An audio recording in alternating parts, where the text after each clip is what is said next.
오늘의 주요 뉴스입니다. 어제 착륙 직전 항공기 출입문을 연 30대가 답답해 빨리 내리고 싶어 문을 열었다고 경찰에 진술했습니다. 이 남성은 최근 실직 후에 스트레스를 받아왔다고 진술한 것으로 확인됐습니다. 슈퍼태풍 마와르가 강타한 괌의 처참한 모습을 담은 위성사진이 공개됐습니다. 공항 폐쇄로 발이 묶인 한국인 관광객 3천여 명은 단정과 단수에 의료 문제까지 겹치며 힘겨운 시간을 보내고 있습니다. 데이트 폭력으로 조사받은 직후 연인을 살해한 김모 씨가 자신을 신고한 데 화가 나 범행을 했다는 취지로 진술했습니다. 경찰은 살인죄보다 무거운 보복살인 혐의를 적용할 방침입니다. 불기 2567년 부처님 오신 날을 맞아 전국 사찰에서 일제히 봉축 법요식이 열렸습니다. 오늘 중부지방에서 시작된 비는 내일 전국으로 확대돼 연휴 이후까지 비가 이어지겠습니다. 러시아가 우크라이나 동부의 한 댐을 폭파해 홍수를 무기로 사용했다고 뉴욕타임스가 보도했습니다. 우크라이나군 당국은 인근 주민들을 대피시키고 댐 하류 마을에 홍수 경보를 발령했습니다. 네, 여러분 안녕하십니까? 하늘에서 비행기 문이 열린 초유의 사건, 오늘도 하나씩 짚어보겠습니다. 먼저 비상탈출문을 연 30대 남성에 대해 경찰 조사가 진행되고 있습니다. 핵심은 왜 문을 열었냐는 겁니다. 이 남성은 비행기에서 빨리 내리고 싶어서 문을 열었다고 황당한 이유를 내놨습니다. 먼저 안진우 기자입니다. 정신을 잃은 듯 몸을 가누지도 못하는 남성. 술을 마신 것도 아닌데 제대로 걷지도 못합니다. 항공기 문을 강제로 연 혐의로 경찰에 긴급 체포된 30대 이모 씨입니다. 선생님 뭐가 그렇게 억울하세요? 경찰 조사에서 불안 증세를 보이던 이 씨는 입을 굳게 다문 채 진술을 거부했습니다. 하지만 시간이 지날수록 다소 안정을 찾아가며 범행 동기에 대해 털어놓기 시작했습니다. 최근 실직 후 스트레스를 받았고 착륙 전 답답해 빨리 내리고 싶어 비상문을 개방했다고 경찰에 진술했습니다. 항공기가 어느 정도까지 내려왔는지는 본인은 가늠을 못한 것 같고요. 운행 중인 거는 알고는 있었고. 30대 남성의 가족은 최근 여자친구로부터 이별 통보를 받고 제주에서 비행기를 탔다고 전했습니다. 1년 전쯤 대구에서 제주로 간 남성은 무직 기간이 길었고 가끔 불안 증세를 보인 것으로 알려졌습니다. 범행 동기 등의 조사를 마친 경찰은 이 씨에 대해 항공보안법 위반 등의 혐의로 구속영장을 신청했습니다. MBN 뉴스 안진우입니다. 아비규환의 사고 당시 이 남성의 목덜미를 잡고 끝까지 제지한 사람이 있었습니다. 빨간 바지 승객으로 불리고 있는 이윤준 씨입니다. 이 씨는 범인이 문을 연 직후 웃음기를 보여서 섬뜩했다고 기억했습니다. 이어서 노태영 기자입니다. 비상문이 열린 항공기 안에 빨간 바지를 입은 한 승객이 거친 바람을 맞으며 앉아 있습니다. 문을 연 30대 남성 바로 옆자리에 앉았던 이윤준 국민재난안전총연합회 제주본부 상임 부회장입니다. 이 부회장은 언론 인터뷰에서 생일 하루 전날이 제삿날이 될 뻔했다며 말문을 열었습니다. 항공기에 탑승할 때부터 문을 연 남성은 상태가 너무 안 좋았고 비행 중 자꾸 두리번거렸다고 기억했습니다. 갑자기 모자랑 헤드셋이 날아가기에 고개를 들어보니 문이 열려 있었고 해당 남성은 웃으면서도 겁이 나는 섬뜩한 표정을 지었다고 당시를 회상했습니다. 그 뒤 활주로에 착륙해 문을 연 남성이 안전벨트를 풀고 일어서는 데 걸린 시간은 불과 몇 초. 이 부회장은 안전벨트를 매고 있는 상황에서도 비상문 옆 벽면에 매달린 남성을 향해 왼팔을 뻗어 뛰어내리지 못하도록 목덜미를 잡아 온 힘을 다해 제압했습니다. 수초간 씨름하는 사이 승무원과 승객들이 도우러와 남성을 안쪽 복도로 끌고 가면서 상황은 정리됐습니다. 이 부회장은 그러는 사이 뒤에 앉은 초등학생들은 울고 있었고 그야말로 패닉이었지만 추가 사고가 발생하지 않은 건 승무원들 덕분이었다고 강조했습니다. MBN 뉴스 노태현입니다. 이 비행기에는 소년체전에 참가하는 초등학생과 중학생이 60명 넘게 타고 있었습니다.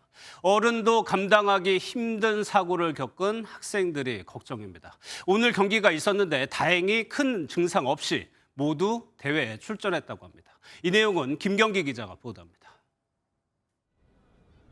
오늘 개막한 제52회 전국 소년체육대회는 오는 30일까지 나흘간 울산광역시에서 열립니다.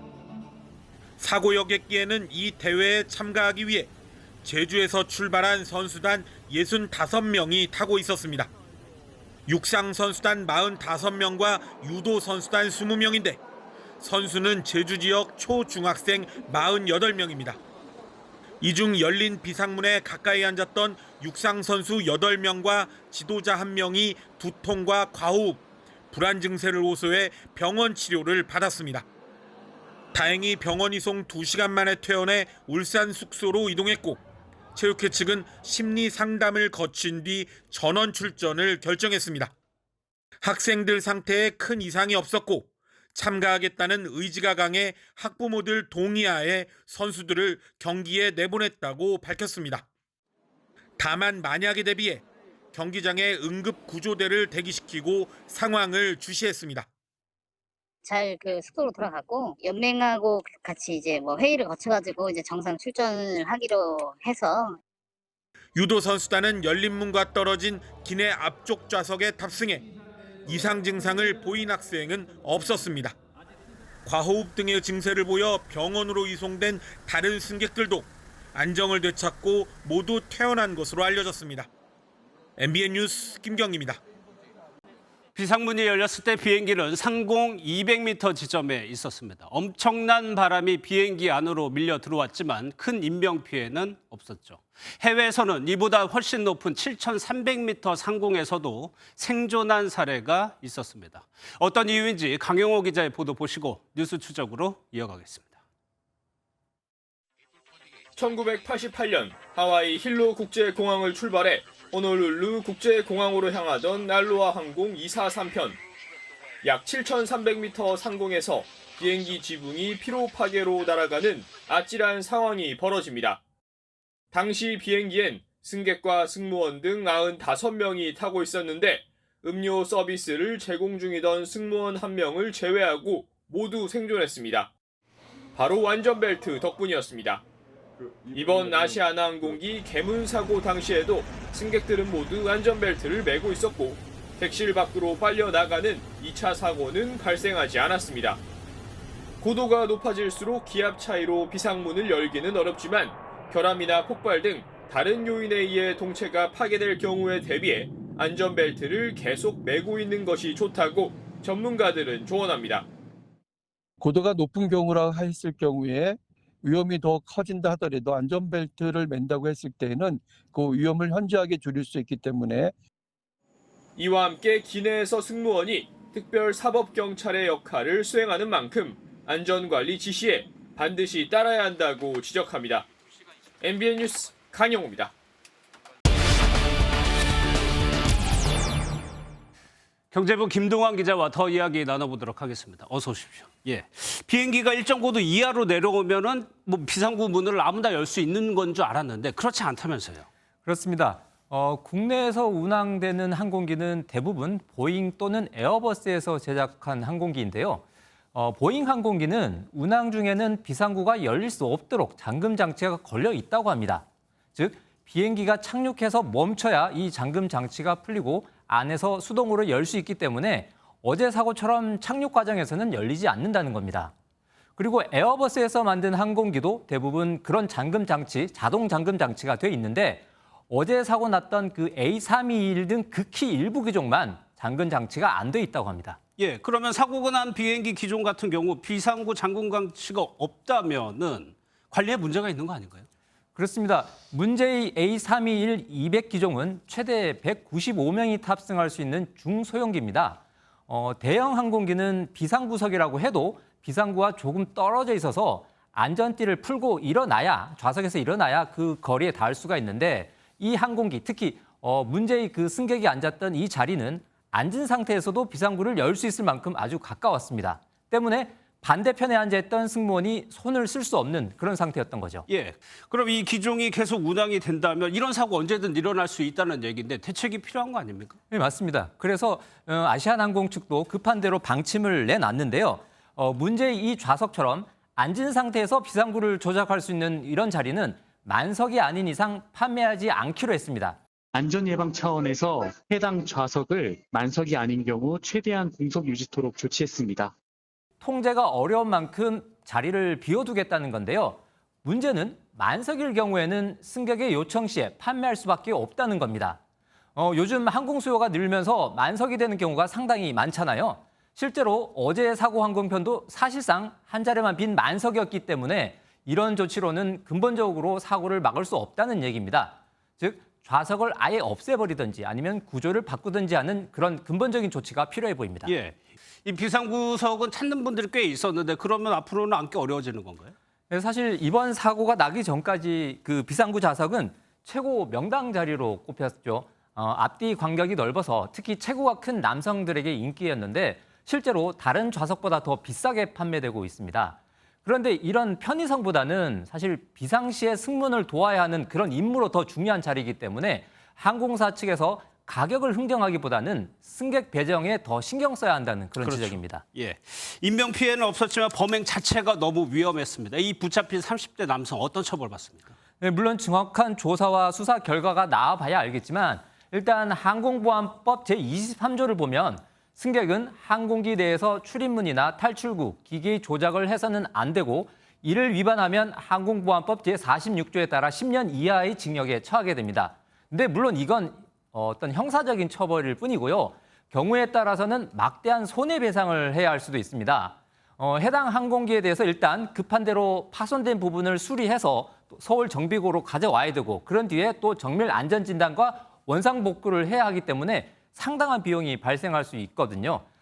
또 피해 보신 분들 치료비도 물어준다면 정말 천문학적인 돈을 부담해야 할 수도 있는데 예. 물론 이 비용을 뭐 전적으로 다 문다는 것도 아니고 항공사가 어느 정도 부담을 할 수도 있겠지만 구체적인 그런 피해 복구 비용이나 방법 부분은 모든 조사가 끝난 뒤에 논의될 것으로 보입니다. 알겠습니다. 잘 들었습니다. 김동완 기자였습니다.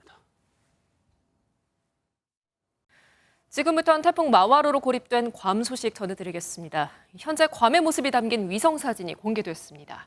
사진으로만 봐도 처참함이 느껴지죠. 현재 발이 묶인 우리 국민 3,400명의 어려움도 더욱더 커지고 있는 상황인데요. 먼저 정설민 기자가 전해드립니다. 평화롭던 마을이 한순간에 집이 무너지고 나무가 뽑히면서 쑥대밭이 됐습니다. 리조트 수영장의 푸른 물은 흙탕물로 변했습니다.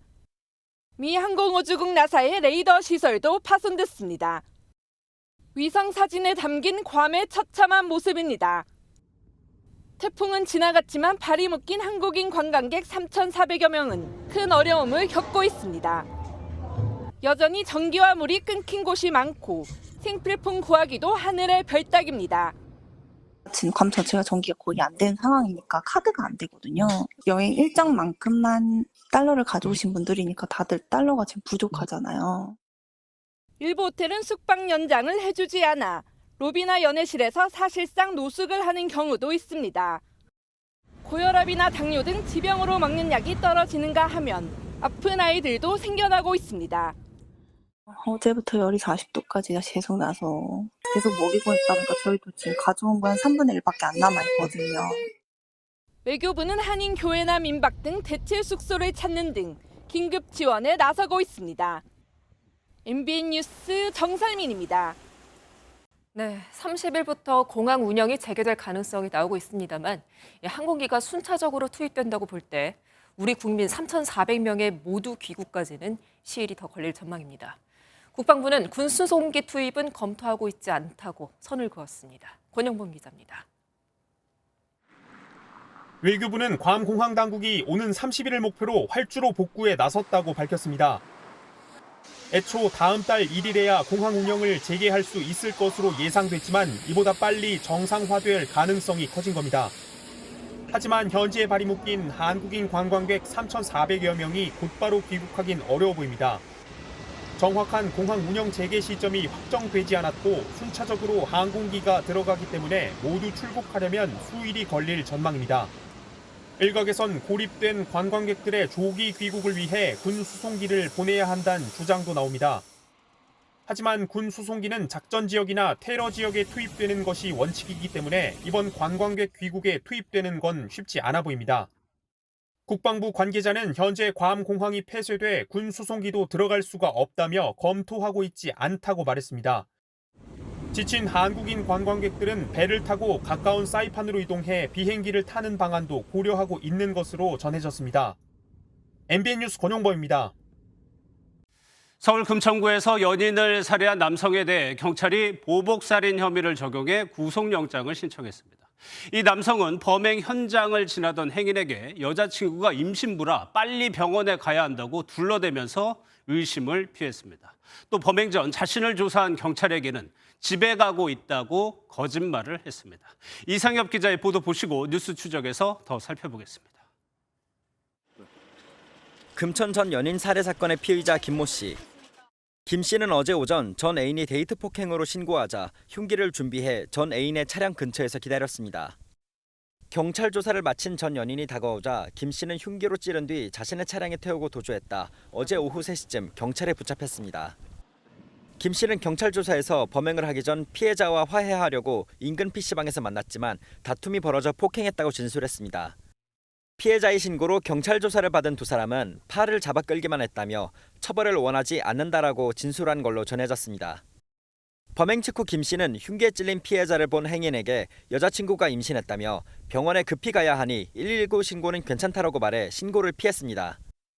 경찰 조사를 마치고 나올 때 김 씨는 택시를 잡아주겠다는 경찰 제안을 거절한 사실도 드러났습니다. 김 씨는 경찰에게 창피하게 굳이 데려다 주냐고 말하며 스스로 지구대를 떠났고 택시를 탔느냐고 물어보는 경찰의 전화에도 이미 파주가는 택시를 탔다라고 답했습니다. 경찰은 김 씨에 대해 보복살해 혐의로 구속영장을 신청했습니다. MBN 뉴스 이상엽입니다. 경찰이 중간 브리핑을 했지만 이 남성을 제대로 처벌하기까지 밝혀야 할 부분이 많습니다. 사건팀 백길종 기자 나와 있습니다. 어서 오세요. 예. 이번 범행이 일단 계획적이냐 우발적이냐가 쟁점인데 경찰이 보복살인 얘기를 하는 거 보면 일단은 계획살인으로 보는 것 같아요. 네, 단순 우발 범행은 아니라고 보고 있습니다. 어제 피의자는 경찰서에서 기자들에게 우발 범행이라고 주장했는데요. 들어보시겠습니다. 범행 왜 저지르셨습니까? 한 말씀만 부탁드립니다. 네, 우발적이라고 말한 건데 경찰은 오늘 피의자가 피해자의 집에서 흉기를 가져 나온 건 범행을 계획했다고 볼 수 있는 부분이라고 밝혔습니다. 예. 백 기자가 방금 얘기한 대로 흉기 챙겨왔고 CCTV를 보면 여성의 차 뒤에 숨어 있다가 범행을 저지른단 말이에요. 이 정도면 계획적인 거 아닌가요? 네, 피의자는 데이트 폭력 신고로 지구대에서 조사를 받고 어제 오전 6시 11분 귀가했죠. 피해자가 경찰 상담을 마치고 귀가한 게 7시 7분인데 범행은 불과 10분 후인 7시 17분에 벌어졌습니다. 피해자가 불과 몇 시간 전까지 피의자와 함께 있던 PC방에 두고 간 차량을 찾으러 올 거란 걸 알고 계획적으로 기다리고 있었다고 볼 수 있는 거죠. 다만 경찰은 이들 사이에 데이트 폭력 신고가 접수된 게 이번이 처음인 만큼 오랜 기간 치밀하게 계획된 범행으로까지 보긴 어렵다고 보고 있습니다. 예. 남성과 여성의 관계가 뭔지도 봐야 하는데 이 둘의 관계가 어떤 사이였습니까? 네, 일단 경찰은 이들이 동거관계 혹은 사실혼 관계였냐는 질문에 선을 그었습니다. 예. 사건 발생 2시간쯤 전 데이트 폭력 신고로 조사받을 때 두 사람 모두 연인 관계라고만 진술했던 겁니다.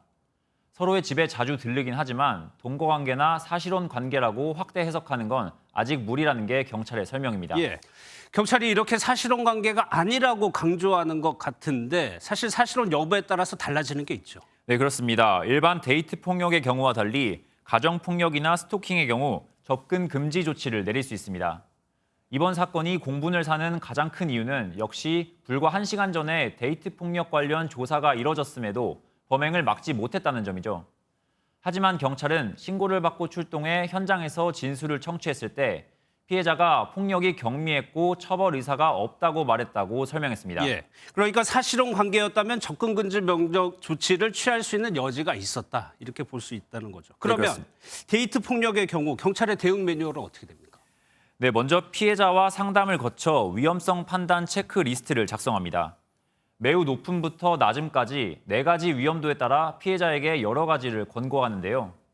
112 시스템 등록, 스마트워치 지급, 주거지 순찰부터 심할 경우 임시 숙소를 제공하기까지 합니다. 예, 이 남성의 조사 시간이 30분이 안 된 걸로 알고 있어요. 그러면 이 조사 결과가 어땠길래 이 살인까지 이어지게 된 거예요? 네, 경찰은 데이트 폭력 조사에서 피해자가 112 시스템 등록과 주거지 순찰을 원해 조치했다고 밝혔습니다. 스마트워치와 임시 숙소는 피해자가 원치 않아 제공하지 않았다고 덧붙였습니다. 다만 경찰은 위험성을 제일 낮은 단계인 낮음으로 매긴 걸로 알려졌는데요. 피해자 진술을 토대로 내린 판단이라고는 하지만 결과적으로 피해자가 목숨까지 잃게 된 만큼 데이트 폭력에 대한 대응 수위를 높여야 한다는 목소리가 더 커질 것으로 보입니다. 알겠습니다. 여기까지 듣도록 하겠습니다. 사회부 백길종 기자였습니다. 다음 소식입니다. 연휴 첫날 중부지방을 중심으로 내리는 비에 빗길 교통사고가 잇따랐습니다. 연휴 동안 이동하시는 분들 많을 텐데요. 빗길 안전운전 하시기 바랍니다. 추성남 기자입니다. 오늘 오후 4시쯤 중부 내륙고속도로 여주 분기점입니다. 양평 방향 차선의 차량이 줄지어 서 있습니다. 승용차를 실은 운반 차량이 빗길에 미끄러져 가드레일을 들이받고 멈춰선 겁니다. 경찰은 앞서가던 승용차가 갑자기 급제동했다는 운반 차량 운전자의 진술 등을 토대로 정확한 사고 경위를 조사하고 있습니다. 오늘 낮 12시 50분쯤에는 대전 남부순환 고속도로 남대전 방향 구안터널 안에서 빗길에 미끄러진 차량 6대가 연쇄 추돌했습니다. SUV 차량 2대가 1차 사고를 냈고 뒤따르던 승용차와 1톤 화물차 등 차량 넉 대가 잇따라 부딪혔습니다. 다친 사람은 없었지만 사고 여파로 극심한 차량 정체가 빚어졌습니다. 희뿌연 연기가 산을 뒤덮기 시작합니다. 오늘 오전 4시 23분쯤 경기도 오산의 한 야산에서 불이 났습니다. 산림당국은 헬기 2대와 장비 등을 동원해 7시간 20분 만에 진화했습니다. 경찰과 산림당국은 정확한 화재 원인을 조사하고 있습니다. MBN 뉴스 추성남입니다. 전기차가 늘면서 급발진 의심 신고도 덩달아 늘어나고 있습니다. 하지만 차량 결함으로 급발진이 인정된 사례는 지금까지 단 한 건도 없었는데요. 어떤 점에서 분쟁이 되고 있는지 김영현 기자가 취재했습니다. 전기차 택시가 빠른 속도로 내달리더니 인도를 넘어 상가 건물로 돌진합니다. 진열대를 들이받고서야 택시는 멈춰섰습니다. 30년 무사고 경력의 택시기사는 급발진을 주장했지만 지구 한 40바퀴를 탔을 거예요. 그 상황에서 내가 브레이크를 안 밟는 말 자체가 안 나요. 사고 조사에서 차량 결함은 발견되지 않았습니다. 사고 기록 장치 EDR에 운전자가 가속 페달은 밟았는데 제동 장치를 사용했다는 기록은 없었습니다. 택시기사와 운수회사는 조사 결과를 신뢰할 수 없다는 입장입니다. 사고 기록 장치도 차량 제조사가 만든 장치인데다 조사도 제조사 서비스 센터에서 진행됐기 때문입니다.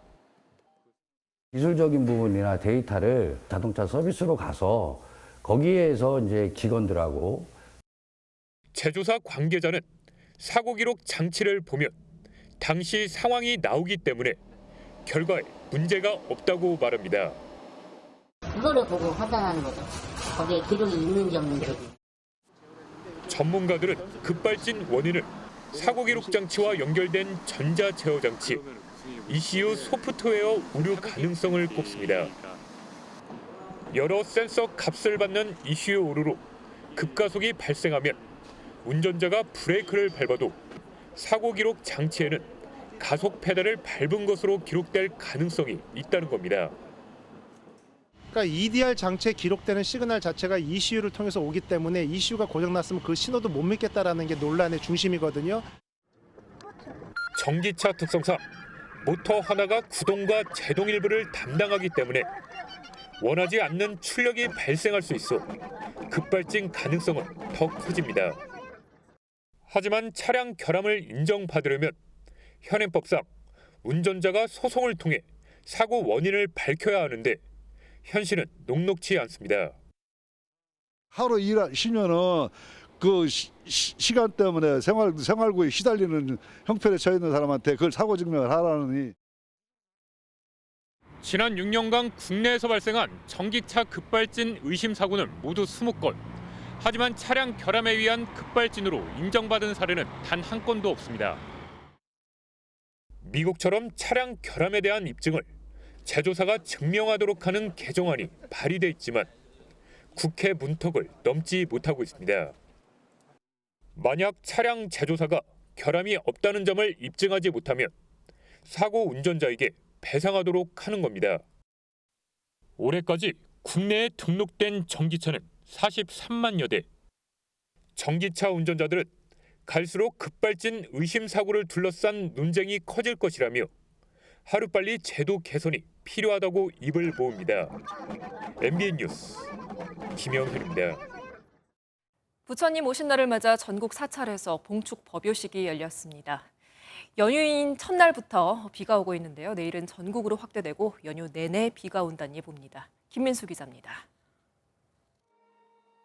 형형색색의 연등 아래로 우산을 쓴 사람들의 줄이 길게 이어졌습니다. 아기 부처상에 물을 붓는 관수의식을 하며 번잡했던 마음을 바르게 다잡습니다. 4년 만에 코로나19의 제약을 받지 않고 봉축 법요식이 열렸습니다.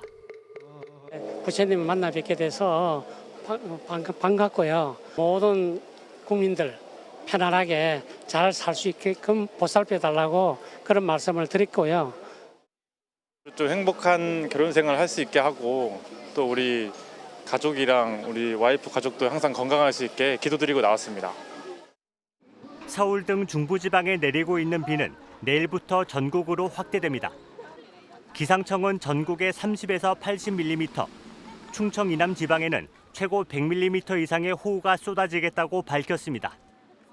일부 지역에는 돌풍과 함께 천둥, 번개가 동반된 국지적으로 강한 비가 내리는 곳이 있을 것으로 예상이 됩니다. 초강력 태풍 마와르는 화요일쯤 타이완 부근 해상에 머물다 방향을 오른쪽으로 틀 것으로 보이는데 우리나라에 직접 영향을 줄 가능성은 낮은 것으로 기상청은 내다보았습니다. MBN 뉴스 김민수입니다.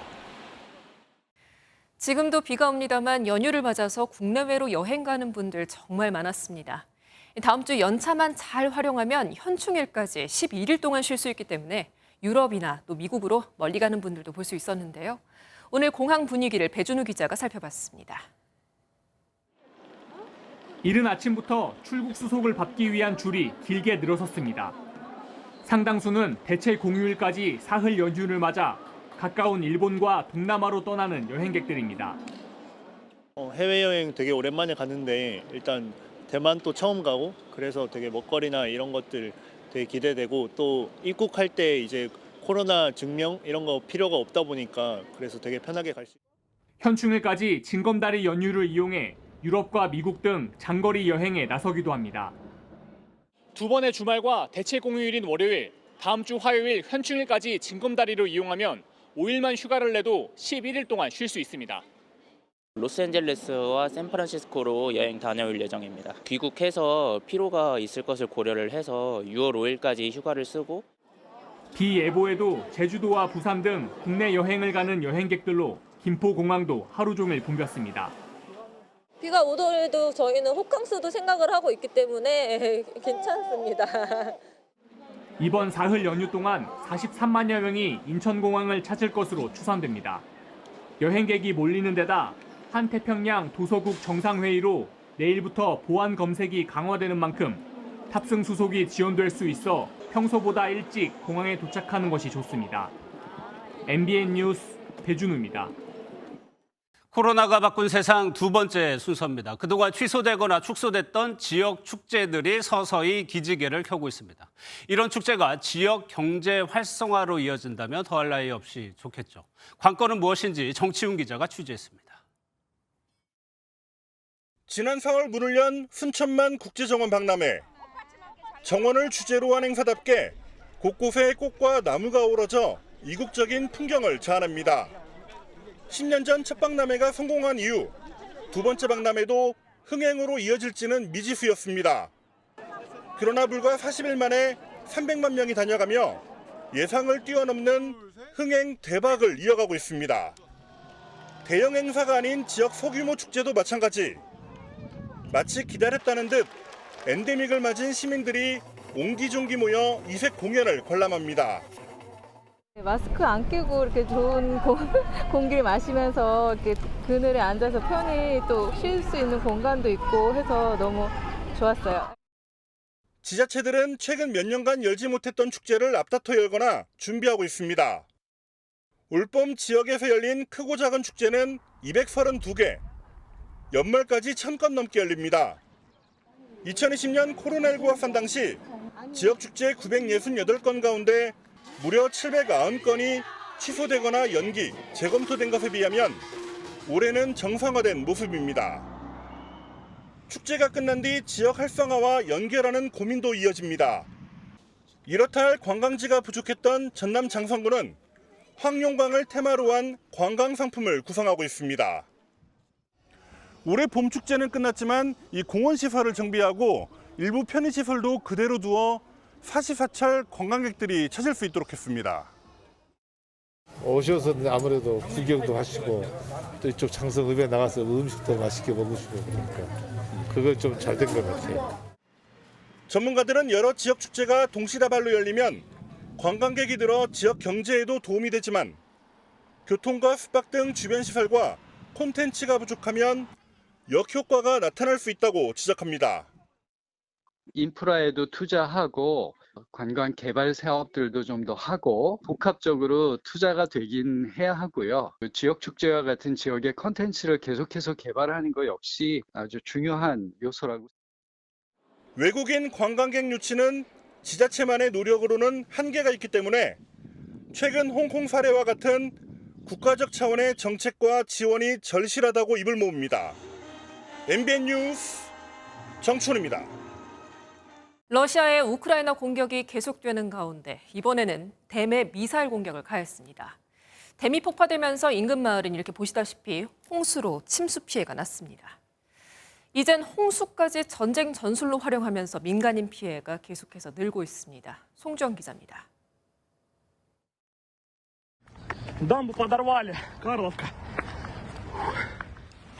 잔해가 널브러진 도로를 따라가니 무너진 댐 사이로 급류가 쏟아집니다. 지난 25일 러시아가 공습한 우크라이나 동부 도네츠크주 카를리우카 댐 인근입니다. 이 영상을 SNS에 공개한 도네츠크주 군사행정수장 파울로 키릴렌토는 주민 26명을 대피시키고 홍수 경보를 발령했다고 말했습니다. 이번 공격으로 우크라이나 군사작전 지역이 침수됐고 댐 하류는 안보 문제로 봉쇄됐습니다. 러시아는 작년 9월에도 우크라이나 중부 인근 댐을 미사일 공격하며 홍수를 전쟁 전술로 종종 사용해왔습니다. Розумієш, що війна, розумієш, що багато хто чого тіряє в цьому житті. І думаєш, Господи, ну в мене ж усі живі. Хоча б за це спасіба. У мене син у Бахмуті. 1년 남는 전쟁 속에 이제는 홍수까지 이용한 공격으로 민간인 피해만 더 커지고 있습니다.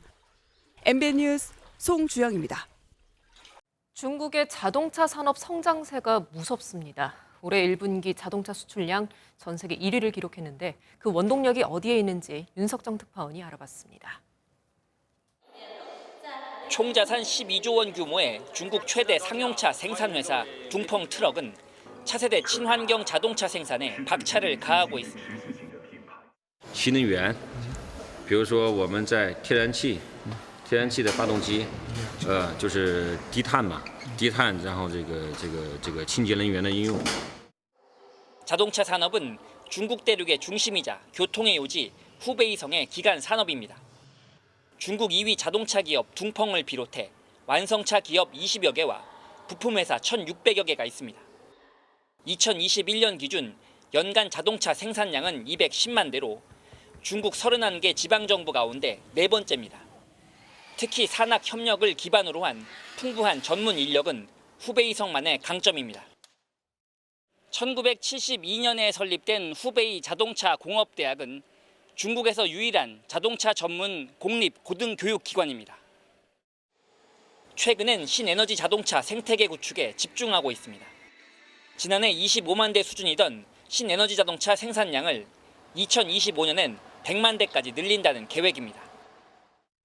European country mainly invested on the diesel engine, but Chinese invested on the electric vehicle. And you know that who won? Chinese. 올해 3월까지 중국의 자동차 수출량은 99만 4천 대로 일본을 제치고 세계 최대 자동차 수출국이 됐습니다. 각 지방정부와 기업들이 신기술 개발을 통해 내수와 수출 시장에서 치열하게 경쟁을 벌인 결과라는 분석입니다. 후베이성에서 MBN 뉴스 윤석정입니다. 세계 탁구 선수권 대회에서의 우리 대표팀의 기세 정말 대단합니다. 여자 복식 신유빈 전지희가 세계 1위 중국을 꺾고 남자 복식과 함께 결승에 올랐습니다. 자, 잠시 후면은 이제 여자 복식 결승이 열리는데요. 멋진 경기 펼쳐주기를 응원해 보겠습니다. 대회 현지에서 최형규 기자입니다. 삐약이 신유빈과 전지희는 세계 최강 중국의 순잉사 왕만위를 초반부터 거세게 몰아붙였습니다. 신유빈이 단단한 리시브로 상대의 실수를 유도하는 사이 전지희는 연이어 강력한 공격을 퍼부으며 중국팀을 당황하게 만들었습니다. 3대0 완승을 거두고 결승에 진출하는 순간 두 자매는 두 팔을 번쩍 들고 서로 얼싸안았습니다. 언니 하나 더, 야, 와, 계속, 오, 막 이렇게. 끝나고 나서, 우리 3대0이야? 라는 생각을 했던 것 같아요. 세계선수권대회 여자 복식 결승에 올라간 건 36년 만입니다.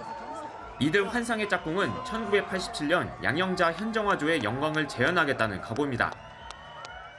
세계선수권 2회 연속 결승에 오른 남자 복식 장우진 임종훈도 중국을 꺾고 세계선수권 첫 금메달에 도전합니다. 죽기 살기 아닌 죽기로 해서 꼭 저희가 금메달을 좀 딸 수 있도록. 남녀 탁구 대표팀은 잠시 후 사상 최초로 세계선수권 대회 금메달 2개라는 새 역사에 도전합니다. 남아공 더반에서 MBN 뉴스 최영규입니다. 현재 중부지방을 중심으로 비가 내리고 있습니다. 이 비는 내일 전국으로 확대되겠고요. 중부지방부터 차츰 그치겠습니다. 남부는 화요일까지, 제주는 수요일까지 강하고 많은 비가 예상됩니다. 모레까지 내리는 비의 양을 보시면 충청과 경북 내륙, 전북에 100mm 이상, 수도권을 비롯한 그 밖의 지역으로는 30에서 80mm가 예상됩니다.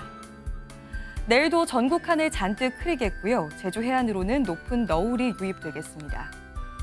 내일 중부지방은 서울이 20도, 강릉 24도로 오늘과 비슷하겠습니다. 남부지방은 광주와 대구가 24도, 부산 22도로 오늘보다 4에서 5도가량 낮겠습니다. 한편 제2호 태풍 마와르는 현재 필리핀 마닐라 부근 해상을 지나고 있습니다.